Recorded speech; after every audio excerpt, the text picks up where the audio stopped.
While the Golden State Warriors regular season isn't over just yet, they are flirting with that 9th and 10th place spot in the Western Conference with about 15 or so games left in the regular season.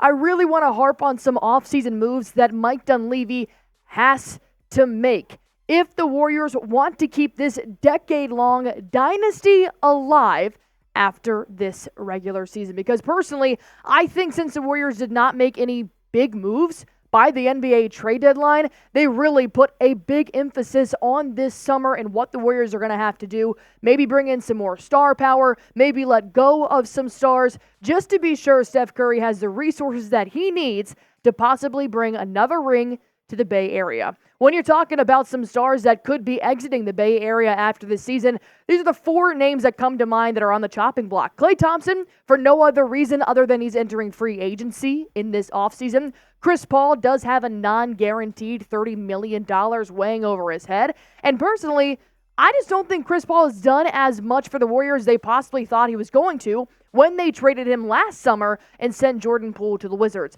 Andrew Wiggins, this has been a huge question mark surrounding Andrew Wiggins for a while now, especially since he took another hiatus this year. He showed up in the offseason out of shape and just really has caused a lot of questions whether or not he can provide for the Warriors. Moses Moody, he's actually okay in terms of his performance. But if the Warriors want to make a big move, they might need to capitalize his $4 million if they have not made it clear that Jonathan Kuminga is not going anywhere, so Moses Moody might. Let's talk about the Splash Brother for a quick second here. Klay Thompson, who will be a free agent in the offseason. Of course, he's had a really tough year, struggling to find his past self, his future self, and where he fits in the Golden State Warriors franchise, but he's really accepted this bench role in the past 12 games or so, and he just said today that he is finally letting go of his old self. He's not trying to be old Klay Thompson anymore, but that doesn't mean they're going to re-sign him, and if they do re-sign him, they can always trade him away, which is another lingering question following Chris Paul, whether or not they're going to sign the $30 million player, which is non-guaranteed right now. They could kind of do the same thing they're doing with Klay Thompson, sign him and trade him away. Well, Chris Paul hasn't really pushed the needle for me in terms of helping the Warriors get a ring. Is he leading that second unit? Absolutely. Does he now dominate it with Klay Thompson? For sure. But do you really need to pay a second unit player $30 million a year?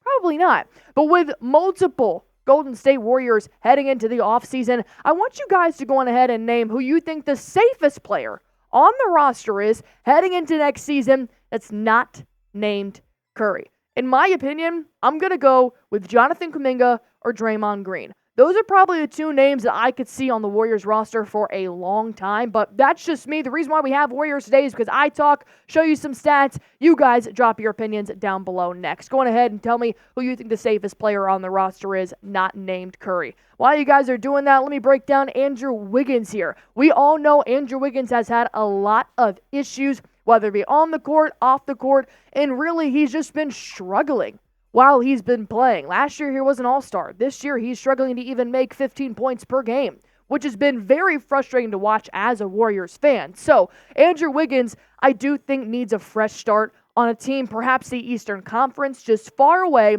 to allow him to figure out what he needs moving forward, as he hasn't even hit his 30s yet.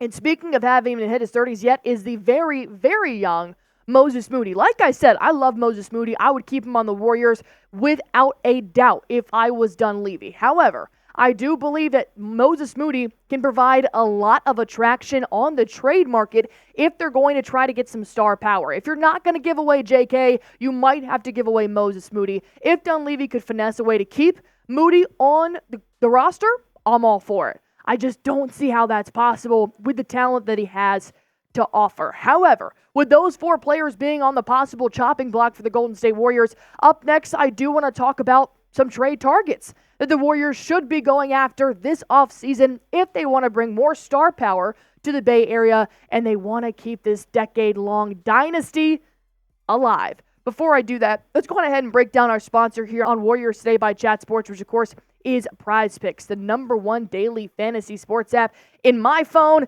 in producer Jack's phone, and here's why it should be in yours too. It's extremely easy to play. Honestly, it takes less than 60 seconds to make your picks. All you have to do is pick between 2 to 6 players and just pick more or less on a player's projected stats, and you can win up to 100 times your money on any entry. Plus, this is the best time of the year for basketball season. Conference tournaments are here. The NCAA tournament is here as well. So you can pick the biggest moments in college basketball as they're getting closer and be a part of the action on Prize Picks for both men and women's college basketball. But you know me, I'm kind of still in the NBA mindset. And plus, with this promotion coming up that's happening right now on Prize Picks, is if you pick all correct Goblin picks, you'll win a free entry. And if you're wondering what the heck is a Goblin, Allie, well, it's these little green guys right here next to the projected stats. It basically means an easier pick but doesn't pay as much. If you see a red version of him, well, that's a demon.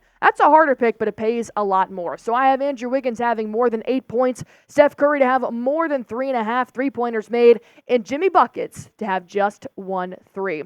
You can now win up to 100 times your money on Prize Picks with as little as 4 correct picks. You can turn $10 into $1,000 with NBA, NHL, and college basketball entries today on Prize Picks. Just go to prizepicks.com/CLNS. Use promo code CLNS for a first-time deposit match up to $100. Pick more, pick less. It is literally that easy.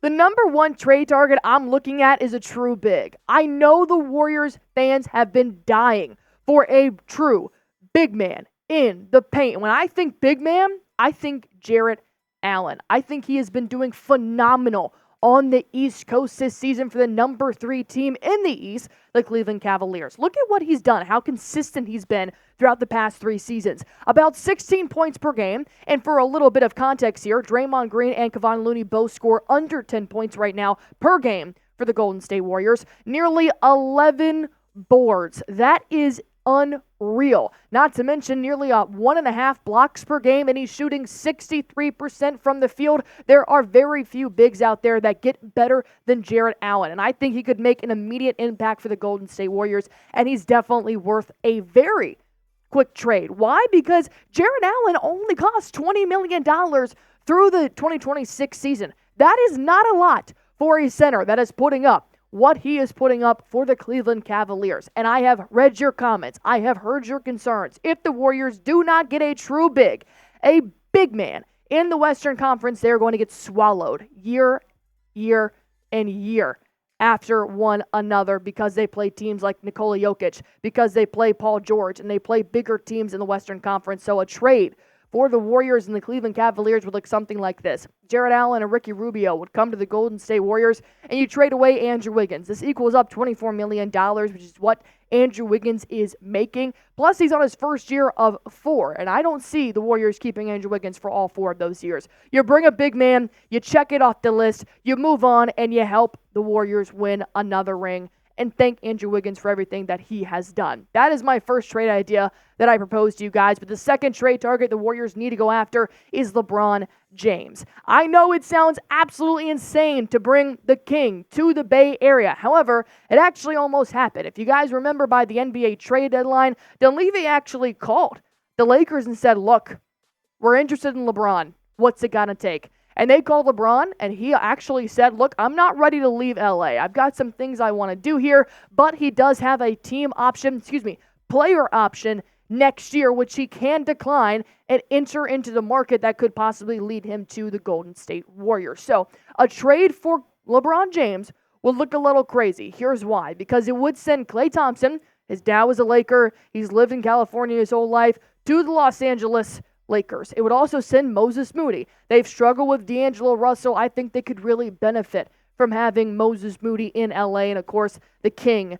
LeBron James, would come team up with Steph Curry and make a duo like the NBA has never seen before. But there are some little things you have to accomplish in order to make these dominoes fall. One, you're going to have to re-sign Klay Thompson and Moses Moody and then trade them away. You cannot trade Klay Thompson in the offseason because you don't have a contract with him anymore. So this may be more of an NBA trade deadline type of move if they really would like to see how Thompson fills in a smaller contract and a smaller role, and see what Moses Moody could do. But LeBron James to the Bay Area is not impossible. Would you guys even like to see this happen? There are plenty of stars out in the NBA the Warriors could go out and get. Do you guys think LeBron James would have a good fit on the Warriors next season, next to Steph Curry? I mean, if you're talking about bringing star power and you're talking about keeping this dynasty alive, there's one name that's going to do that, and that's LeBron James. Type Y for yes, type N for no. My last player that I think the Warriors should go out and get is Paul George. A healthy Paul George is an absolute dominator on the court, and that's what he's been doing this season for Los Angeles Lakers. He's been having about 23 points per game, 6 boards, shooting 46% from the field and 40% from a three-point line. Paul George, of course, this would be an in-state rivalry, but he would be another star addition to helping Steph Curry in the backcourt and help them get another ring. Plus, he's actually been a target for the Warriors for a while. Sam Amick with The Athletic said that the Warriors' lead decision makers still believe Curry's longevity gives him a couple more seasons of possible contention, and if the roster around him is up to it, if there's a path to LeBron or Giannis, which is their dream scenario, or an impending free agent, Paul George, or a reunion with Durant, they will explore it. With now Paul George being a free agent, you wouldn't have to have a trade to bring this star to the Bay Area. However, you would have to act fast, as a Paul George in free agency does not seem like many teams would pass that up. Plus, he does have a $45 million team option in the offseason, so you are going to have to not re-sign Chris Paul. You are going to have to re-sign Klay Thompson if you would like to a very, very small contract, as you would be paying Steph Curry upwards of $60 million and Paul George upwards of $45. So I want you guys to go ahead and comment down below. Name a player the Warriors should target this offseason, because, look, the Warriors are flirting with 9th and 10th place right now in the Western Conference, and while they could make a deep run in the playoffs this year, a ring seems like a very, very hard task to achieve while they are struggling with their roster and injuries and not having a big man in trying to get Steph Curry a reliable secondary scorer. So go on ahead and drop that comment down below while you guys are at it. Do not forget to go on ahead and hit that sub button for me. If the Warriors make any kind of moves during the season or the off season, you know we're going to talk about it right here on Warriors Today by Chat Sports. So all you guys have to do, we'll do all the work, is just go on ahead and hit that sub button for me.